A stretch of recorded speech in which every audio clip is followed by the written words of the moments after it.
hadis.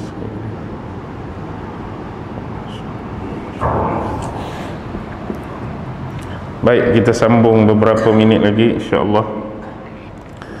Dan ada beberapa contoh lain yang terkait dengan Al-Quran itu sendiri. Bila mereka melakukan penafian dan penolakan terhadap Al-Quran, ada sampai tahap mereka minta kepada Nabi nak bagi mereka ni percaya Al-Quran tu benar-benar daripada Allah. Dalam surah tu disebutkan apa? Mereka minta Quran ni diturunkan daripada langit dalam bentuk lembaran-lembaran kertas yang siap tertulis. Daripada langit ni sekeping-sekeping, selai-selai-selai, yang terakhir tu jatuh depan muka depa. Mereka boleh pegang, mereka boleh cek, mereka boleh pastikan, sungguh dah, baru kami beriman, baru kami percaya. Ada yang sampai tahap tu. Ada yang sampai tahap kalaulah Allah ni nak hantar Nabi atau Rasul pada mereka, tak mau manusia yang sama macam mereka. Sebab Muhammad ni manusia yang kami kenal sejak lahir. Sejak kecil lagi kami kenal dia macam mana. Kalau nak lantik juga Nabi, nak lantik juga Rasul, tak mau manusia. Kalau nak, kami nak dari kalangan malaikat. Action. Nak Nabi mereka, Rasul mereka dari kalangan malaikat. Allah bagi Nabi Muhammad tu sebenarnya nak memudahkan dah lah. Kamu tu manusia, penyampai dakwah kepada kamu pun manusia. Dia membacakan ayat-ayat, dia membacakan perkataan-perkataan yang bahasanya sama seperti kamu. Kamu bercakap Arab, Nabi baca dalam bahasa Arab. Kamu bercakap Arab, Nabi melagukan Al-Quran dalam bahasa Arab. Kalau nak ditunjukkan contoh-contoh tata cara ataupun praktikal dalam beribadah, dalam berwuduk, manusia dengan manusia senang nak tunjuk. Kalau nak ambil wuduk, basuh lagu ni, kamu boleh tengok apa Nabi buat. Kalau solat semayang pun semayang lagu ni, cara lagu ni, rukuk lagu ni. Kalau berniaga pun lagu ni cara dia, hak ni halal, hak ni haram. Kalau nak berperang ni adab dia, ni etika dia. Manusia macam kamu nak bagi senang. Cuba bayangkan kalau malaikat jadi rasul bagi kamu. Malaikat pula jenis makhluk yang kita anggap sebagai transparent, macam jin, setan, iblis. Jenis tak nampak. Lagu mana? Kebetulan kawan tu pula baca wahyu pukul 2 pagi, jumpa tepi kubur. Bismillahirrahmanirrahim. Was-samaa'i wat-tariq. 2 pagi tepi kubur. Tuan tak nampak. Siapa ni? Rasul kamu lah, hak kamu minta tu, malaikat. Sudah. Kawan tu pula tak nampak tengah malam. Lagu mana tuan-tuan? Senang ke susah? Susah. Lepas tu nak pergi tanya hukum pun kena cari dulu duduk mana Rasul kita ni, sebab tak nampak. Lepas tu nak tunjuk, ni aku duduk depan dah ni, jadi tu imam. Allahu Akbar. Allahu Akbar tu lagu mana keadaan dia masa Allah Akbar? Tak tahu. Dengar dia sebut Subhana Rabbiyal Azim, tapi lagu mana keadaan dia masa sebut Subhanal Azim kita tak tahu. Dia sebut Subhana Rabbiyal A'la, lagu mana keadaan dia waktu sebut tu? At-Tahiyya lagu mana? Sami Allah lagu mana? Jenis tak nampak. Senang ke payah? Susah. Tapi sebenarnya buat ayat macam tu, nak terima ke nak tolak? Nak tolak je sebenarnya. Nak tolak punya pasal. Kalau boleh manusia ni tak maulah nak malaikat.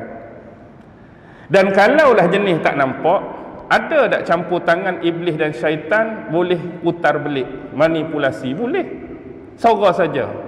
Syaitan dengar contoh, dia baca ayat ni, hari ni aku nak menyamak, dia bukan nampak pun.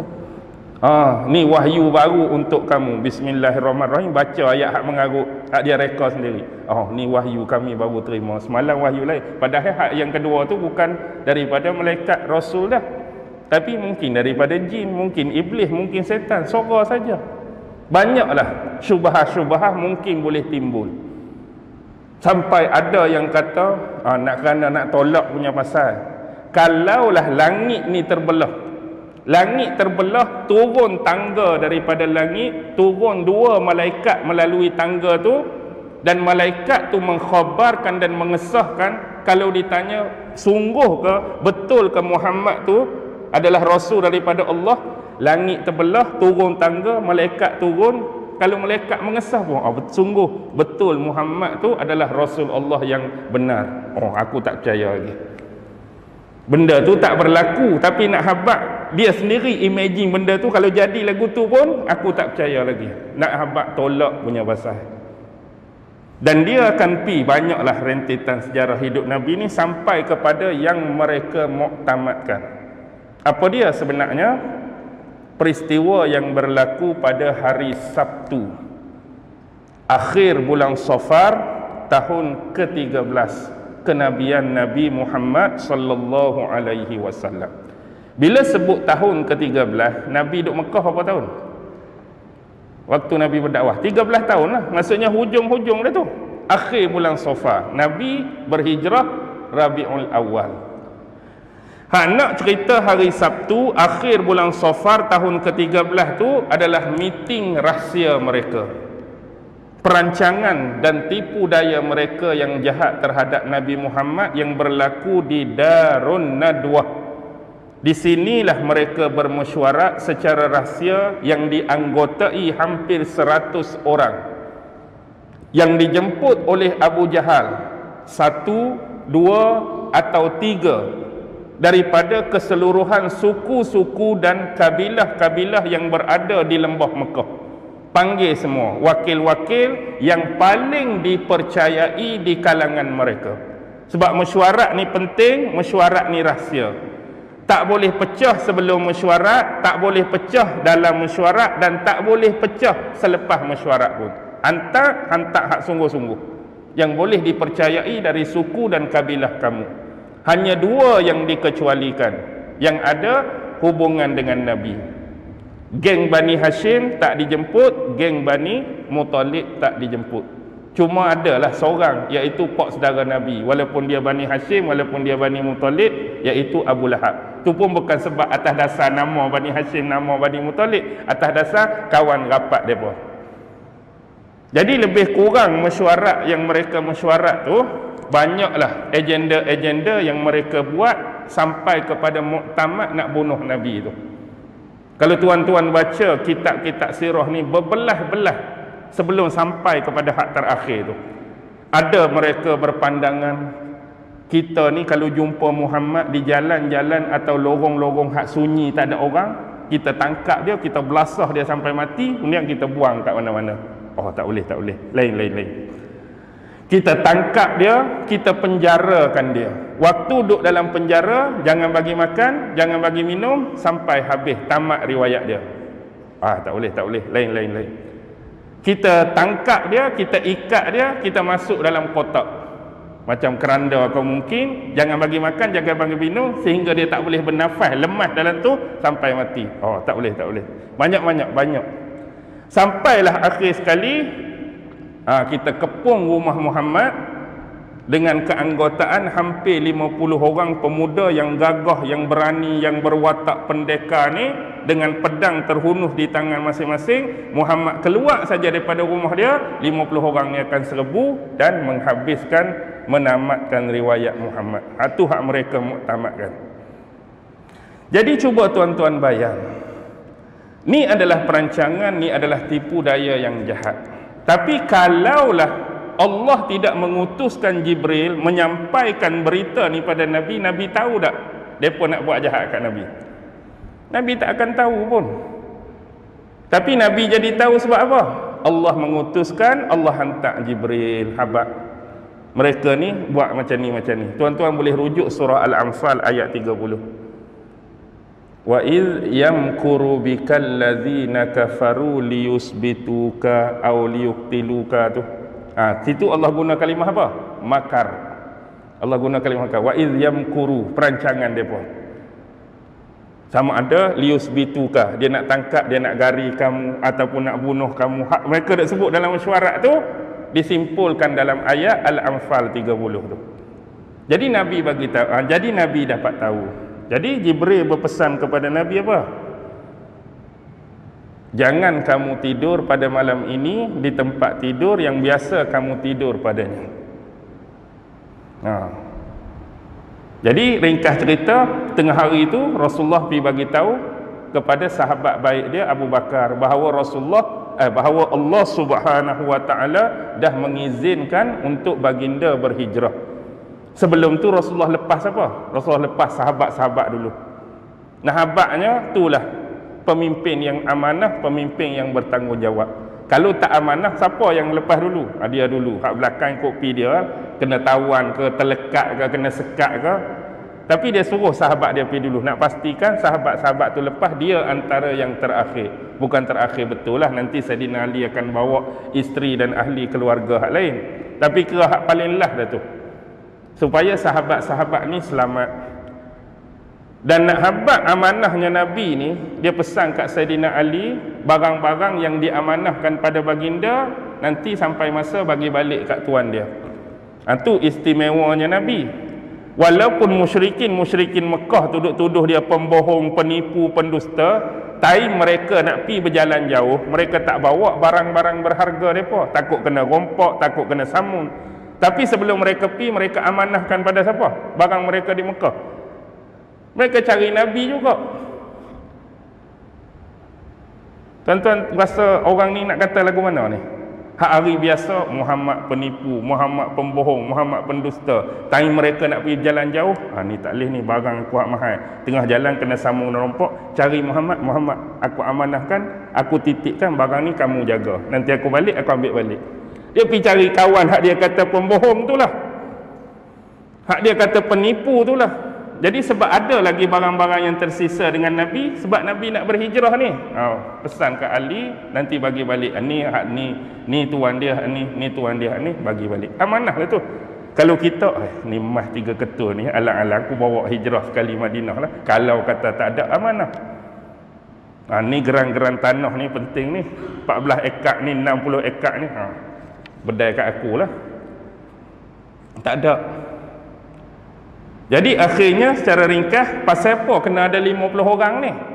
Kalau seorang, walaupun dia hebat, dia bunuh Nabi, seorang tu pasti akan mewakili hanya satu suku atau suku kabilah. Contoh, kalau Abu Jahal bunuh Nabi, Abu Jahal ni Bani apa? Bani Makhzum. Kita tahulah Bani Makhzum macam mana. Orang-orang Bani Makhzum, contoh sepupu Abu Jahal, bukan orang lain, Khalid bin Al-Walid. Kita tahu Abu Jahal lagu mana, Khalid bin Al-Walid jenis orang lagu mana. Anak saudara Abu Jahal siapa? Saidina Umar. Kita tahu Saidina Umar lagu mana. Tahulah Bani Makhzum lagu mana. Walaupun Bani Makhzum ni something gedebe orang Kelantan kata, tapi kalau Abu Jahal bunuh, Abu Jahal terpaksa berhadapan dengan Bani Hashim dan Bani Muttalib yang akan tuntut darah Nabi. Walaupun nampak tadi berpuluh-puluh mesyuarat, Bani Hashim dengan Bani Muttalib walaupun dua, jangan pandang lekeh. Mereka ada kolaborasi persekutuan dengan banyak. Sebab Bani Hashim, Bani Muttalib ni jenis apa? Li'ilafi Quraisy ilafihim rihlatash syita'i was-sayf. Hak jenis suka berniaga, suka berkafilah, suka berjalan, suka mengembara. Musim panas pergi ke Syam, musim sejuk pergi ke Yaman. Mereka ada hubungan dengan kumpulan tertentu, suku tertentu di luar kota Mekah pun mereka ada, kita kata apa panggil? Rakan kongsi, rakan sekutu. Maksudnya besar juga, jangan main-main walaupun nampak cuma Bani Hashim, Bani Muttalib. Tapi kalau Bani Makhzum kena lawan dua, lepaslah kita. Tapi kalau kita ambil seorang daripada 50 tu wakil setiap suku dan kabilah, lagu mana? Maksudnya, kalau mereka nak tuntut darah Nabi Muhammad, Bani Hashim dan Bani Muttalib terpaksa berhadapan dengan hampir peratusan besar suku dan kabilah yang ada di Mekah. Kerana semua wakil diambil daripada hak pegang pedang tadi. Mesti dia tak mampu dah. Itulah anggapan mereka. Jadi malam tu kepung rumah Nabi. Kita tak mau cerita panjang lah. Tuan pun tahu mereka tertidur, Nabi keluar apa semua dengan selamat. Okey. Wa akidu kaida. Allah kata, aku pun ada perancangan aku juga, ada tipu daya aku juga. Bila Allah sebut wa makaru, dia sebut wa makarallah. Ini innahum yakiduna kaida, dia sebut hak dia juga, wa akidu kaida. Aku juga ada perancangan aku. Jadi sebahagian ulama menyebutkan ni adalah bentuk istidraj yang Allah berikan pada mereka. Kita tahu istidraj ni dia nampak macam Allah bagi rahmat, Allah bagi rezeki, Allah bagi baik. Sebenarnya nak bagi dia hanyut, hanyut, hanyut. Last sekali, famahilil kafirina amhilhum ruwaida. Berilah tangguh kepada orang-orang kafir tersebut, amhilhum ruwaida, dan berilah mereka tangguh. Ruwaida ni barang sekejap, barang sebentar. Allah suruh Nabi Muhammad bagi penangguhan kepada manusia-manusia kafir ni, barang sekejap, barang sebentar. Sebab Allah ada apa? Allah merancang tipu daya atas mereka. Apa yang Allah nak buat? Baik, di sini kita ada kalimah famahili, diulang lagi, amhilhum, mahala tu. Mahala ni sebahagiannya menyebutkan menunda ataupun memberikan penangguhan waktu dalam tempoh tertentu. Contoh, kalau dalam perlawanan bola sepak ada referee, dia menyebut tamhilil waqt. Referee bila mana contoh perlawanan akhir seri satu sama selepas minit yang ke-90 seri satu sama, dia pun sebut tamhilil waqt. Waktu ditunda, waktu diluaskan sedikit. Sebab kalau kita kata berhenti pada minit 90, siapa nak angkat piala kejuaraan? Tak ada, sebab seri satu sama. Maksudnya masa kena diluaskan, masa kena diberi penangguhan. Sama ada nak buat 15 ke, 30 ke, atau nak ditentukan melalui golden goal, ikut hang lah tu. Cuma nak habaknya kena bagi masa sebab nak cari pemenang yang sebenar. Begitu juga kadang-kadang Arab menggunakan kalimah mahala ni bagi orang yang berhutang. Saya orang kaya, tiba-tiba mari orang yang memerlukan bantuan, ustaz saya nak berhutang dengan ustaz. Berapa kamu nak? 1,000. Saya ambil 1,000. Dan deal perjanjian dibuat, 1,000 ni bila nak bayar? Dia pun sebutlah tarikh sekian-sekian. Kata esok. Esok berapa bulan? Esok berapa? 24. Kata ustaz saya akan bayar 1,000 ustaz balik ni hari Sabtu 24 bulan 6 2023. Okey, setuju. Maksudnya lepas pada ni dia mari balik, Allah ustaz, sampai ke hari Jumaat ni, malam ni lepas kuliah ustaz pun baru ada 800 ni. Lagu mana ni? Janji bila? Esok dah nak kena ni. Saya pun tak tahu dah, serabut kepala nak top up 150 lagi. Jadi mahala di sini, okey tak apalah. Aku bagi peluang, hang carilah mana-mana 150 minggu depan dah. Kita tu disebut mahala. Kita bagi masa sekejap, ruang waktu. Tapi yang special di sini, bila Allah Subhanahu wa taala yang minta Nabi supaya memberikan ruang tersebut, sedangkan Nabi ni pihak yang dianiaya, pihak yang dizalimi. Kalau kita ambil secara ringkas, satu di atas, satu di bawah. Yang di atas yang memiliki, yang berkuasa. Biasanya orang yang memberi kesempatan kepada orang lain ni hak duk alik atas tu, hak ada kuasa, hak memiliki. Contoh macam kes referee tadi. Siapa yang paling berkuasa atas padang? Besar mana pun pangkat orang lain, kena ikut referee pada masa tu. Prik, dia kata prik, kena berhenti. Prik, kad merah pun ikut dia. Dia ada kuasa. Pemain walaupun dia kata dia betul, aku tak cantah dia tu, tak kira. Bila referee kata ni, hang kena terima. Macam juga saya dengan orang hak saya bagi hutang. Sepatutnya hak bagi penangguhan siapa? Orang hak memiliki, hak berkuasa. Tak pernah lagi kita dengar orang hak berhutang tu mari, ustaz, disebabkan saya malam ni ada 850, saya tunda, saya tangguhkan seminggu lagi. Dia pula bagi tunda kat kita. Tak ada lagi logik lagu tu kan? Tapi hak ni hak dianiaya, hak dizalimi Nabi Muhammad dan sahabat. Kita kata hak rendah, patutnya depa hak bagi penangguhan tu. Kami pembesar-pembesar Quraisy, kami pemimpin-pemimpin elit, minta kamu berhenti daripada berdakwah, minta kamu berhenti daripada sebarkan Islam. Kami bagi masa sebulan lagi daripada sekarang, tak buat juga, kami kepung, kami bunuh kamu. Patut hak berkuasa, hak besar. Tapi apa maksud Allah minta pada Nabi berikan penangguhan sementara? Daripada dapatan tafsir-tafsir yang saya boleh rumuskan, yang paling menarik ialah beri penangguhan barang sekejap, barang sementara waktu ni, wahai Muhammad, jangan sesekali kamu mengangkat tangan kamu kepada kami bermohon dan mendoakan azab dan kebinasaan buat mereka. Hold dulu, stop dulu. Bayangkan tuan-tuan, kalau Nabi angkat tangan, Nabi bermohon, Nabi berdoa, ya Allah azab dan musnahkan mereka, agak-agak apa jadi kepada kafir Quraisy di Mekah. Tuan-tuan boleh bayang, dalam sejarah Nabi dan Rasul sebelum ni, bila Nabi Nuh angkat tangan bermohon pada Allah untuk umat dia, apa jadi? Bila Nabi Nuh bermohon, apa jadi kat umat dia? Habis hanyut, habis lemah. Hak tinggal, kita kata lebih kurang 83 orang hak beriman atas kapal. Kita tak tahu secara spesifik berapa jumlah hak mati lemah pada masa tu. Tapi nak kata 1000, mungkin lebih daripada 1000.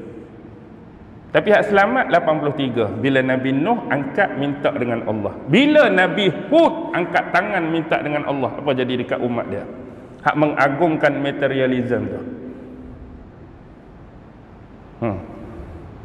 Hak Allah gambarkan dalam surah Al-Fajr. Alam tarakai fa fa'ala rabbuka bi'ad irama zatil imad allati lam yukhlaq misluha fil bilad. Bangunan tinggi-tinggi, tiang hak besar-besar, mereka duk agungkan materialisme pada masa tu. Akhirnya Nabi Hud angkat tangan, mari angin. Angin tu putak mereka, angkat setinggi-tinggi, kemudian hempakkan mereka kembali ke bumi. Tuan-tuan boleh bayang tak apa jadi? Lempenglah kita. Bila Nabi Hud angkat tangan berdoa, apa jadi kepada kaum Samud? Waktu malam mereka cuba nak bunuh Nabi Saleh, Allah menurunkan hujan batu daripada langit. Allah menurunkan petir yang menyambar mereka, diikuti dengan gempa bumi yang dahsyat. Bila Nabi Lut angkat tangan untuk umat dia, apa jadi? Allah terbalikkan bumi. Hak jadi laut mati itulah kat Jordan. Hak alik atas jadi duk alik bawah, hak bawah jadi duk alik atas. Dan agak-agak tuan-tuan, kalau Nabi Muhammad yang angkat tangan doa azab dan kebinasaan musyrikin Mekah, agak-agak apa jadi? Tak tersisa lah tuan-tuan. Tapi Allah kata, hul, bagilah peluang sekejap. Sebab wa akidu kaidah, Allah nak bagi kat mereka nanti perang Badar. Jadi untuk peristiwa mereka nak bunuh Nabi, biar bagi Nabi lepas dulu. Bila Nabi pergi ke Madinah, apa Nabi buat? Secara ringkas Nabi buat 3 benda besar. Pertama, bina Masjid Quba, bina Masjid Nabawi. Yang kedua, mempersaudarakan Muhajirin dan Ansar. Yang ketiga, apa dia? Buat undang-undang yang kita kenali sebagai Sahifah Madinah, atau bahasa kita disebut Piagam Madinah. Undang-undang terpakai untuk semua yang berada di bumi Madinah. Jadi ringkas cerita, bila Nabi dah ada ramai pengikut, Nabi dah ada kekuatan, maka pada 17 Ramadan 2 Hijrah, bersamaan 17 hari bulan Mac 624 Masihi, berlakulah perang Badar. Nabi Muhammad dan sahabat dengan siapa? Ni lah geng-geng duk lawan Nabi di Mekah dululah. Ni nak menguji. Kalau kita tengok jumlah tentera Islam perang Badar berapa? 313 lah lebih kurang. Logistik dan kavaleri ada berapa? Kuda 2, unta 70. Tentera Islam, kuda 2 ekor, unta 70. Dengan logistik pedang-pedang dan alatan yang terhad. Hak ada baju besi tu boleh bilang dengan tangan. Hak ada pedang pun boleh bilang dengan tangan. Hak lain tu mungkin guna pelepah tamar, kayu-kayu sebagai senjata. Bandingkan dengan logistik yang dipunyai oleh musyrikin Mekah. Mereka lebih kurang 900 lebih. Kita bundarkan 1000. 313 nak lawan 1000. Purata dia, seorang tentera Islam kena lawan dengan 3 orang. Kita hari ni kalau ada pergaduhan Street Fighter, jumlah kita malam ni ustaz, seorang kita kena lawan 3 geng mereka. Lagu mana? Berderau muka kita tak? 1 lawan 3. Hang pun 1 dengan 3. Hang pun 1 dengan 3. Fikir 14 kali. Jumlah fikir 14 kali. Kita pula cerita apa? Kita ada pisau, golok, parang. Mereka machine gun M16. 40 kali pula kena fikir. Jumlah mereka 100 ekor kuda. Islam 2, mereka 100 ekor tentera berkuda. Kita unta 70, mereka 170. Ni Imam Bukhari sebut dalam rumusan perang Badar. Tapi akhirnya apa yang jadi? Islam hanya syahid 14 orang. Saya ingat 14 orang. 14 daripada 313 cuma 4% kehilangan nyawa. Kerugian nyawa 14 orang daripada 313 cuma 4%. Depa 70 orang yang mati, 70 orang ditawan. Maknanya kerugian depa 70, 140 daripada 1000, lebih kurang 14 hingga 15%. 14 depa rugi.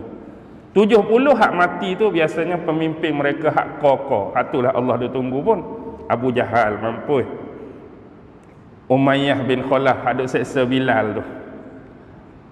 Kemudian siapa lagi? Al-Walid bin Al-Mughirah, bapa saudara Abu Jahal. Al-Walid bin Utbah bin Rabi'ah. Tu hak kokoh punya banyak mati dalam perang Badar. Kemudian diikuti dengan perang seterusnya. Perang Uhud ada berapa orang mati pula. Perang Ahzab pun tak menang. Perang-perang Suwaid, perang Hamra'ul Asad, perang-perang lain, sampailah Allah nak beri kemenangan yang paling besar yang berlaku pada 8 Hijrah, iaitu Fathu Makkah, pembukaan kota Mekah. Nabi datang dengan berpuluh-puluh, beratus ribu tentera dengan para sahabat tanpa menitiskan walaupun setitik darah. Ada sebenarnya, ada yang meninggal, tapi dia sejarah picisan. Kalau tuan-tuan baca hak sebenar, ada berlaku perkelahian walaupun ramai tak mati, tapi sejarah menyebut umum tanpa setitik darah. Dan waktu itulah Rasulullah berbai'ah dan Rasulullah memaafkan hampir totally lah kita kata kepada musuh-musuh. Walaupun pada masa tu kita boleh tengok blacklist yang Rasulullah bawa, ada beberapa belas nama yang di blacklistkan oleh Nabi. Jumpa orang ni tangkap, hukum bunuh. Adalah 2-3 orang memang kena bunuh, tapi hak lain dimaafkan Nabi. Antaranya yang dimaafkan Nabi dalam sejarah yang terkenal ialah siapa? Hak bunuh pak saudara dia dalam perang Uhud. Pak saudara Nabi Hamzah terbunuh dalam perang Uhud. Siapa yang bunuh pak saudara Nabi tu? Wahsy kan? Wahsy ada senarai blacklist Nabi. Tapi Rasulullah memaafkan Wahsy. Tapi Nabi pesan dah, jangan melintas depan mata aku. Walaupun dia dimaafkan, dia antara sahabat yang tak boleh masuk dekat dengan Nabi, kena duk main jauh-jauh. Nabi pesan dah, jangan kamu melintas depan mata aku, sebab bila tengok kamu, aku akan teringat kepada Hamzah, apa yang kamu buat pada Hamzah. Tapi dia membalas jasa Nabi tersebut, memaafkan dia dengan apa? Dengan tombak dia, dengan lembing dia. Dia kata apa? Dahulu dengan tombak dan lembing inilah yang telah membunuh manusia yang paling mulia, merujuk kepada Hamzah. Dan hari ini dengan lembing dan tombak yang sama telah membunuh manusia yang paling celaka, yang paling durjana. Siapa dia? Dia bunuh siapa di kemudian hari? Nabi palsu. Itulah Musailamah Al-Kazzab, terbunuh di tombak dan lembing. Wahsy hak bunuh Hamzah dulu. Itulah sejarah dia. Jadi bila itulah sejarah dia, habis